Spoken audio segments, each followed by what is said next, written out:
American Legends, we build, service, repair, and maintain 1972 and older vehicles. Lots of upgrades, lots of modifications, everything from oil changes to building them from scratch.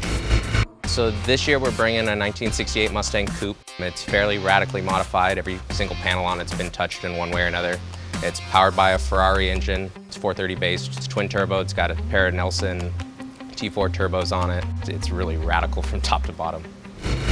So on the back of the car, we made a lot of design changes. It's got an incorporated spoiler, kind of a laid-back version of the Shelby style that would have been on the California Special or the GT 500s. We changed the angle of the back.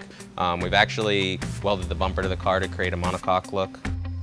The taillights kind of were to replicate the newer style Mustang. They're actually a clear acrylic, so the taillight itself is crystal clear, and light will actually only reflect off of the media blasted surface. So when the taillight's in and lit up, you'll actually be able to see all the way from one side to the other through the side of the taillight. So the main thing on this car is the chop. So the roofs come straight down 2.5 inches, front and back. The rear window has been laid down. The bottom of the windshield's been boomed back 2 inches. So this opening actually is still the stock size glass. So we don't have to actually have any custom glass made for the back. The opening's been shrunk a bit so it can be flush mounted to match the front. So the wheels and tires we're running, they're 20 by 10s in the back, 18 by 8s in the front. They're custom designed by Avant-Garde wheels.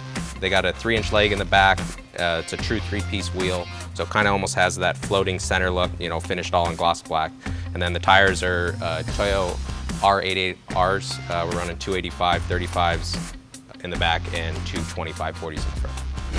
One of the major things we had to do in the interior is we moved the seat back 4 inches, but then it's also been lowered 2 inches just for headroom. In moving the seats back, it doesn't really allow for a back seat, so we've mounted a pair of Odyssey batteries in the back, and then we're making a rear seat delete that will actually leave them exposed for kind of a mechanical feel. So on the interior, we've basically made a custom dash. It's kind of a combination of Ferrari and Lamborghini styling for the gauge cluster.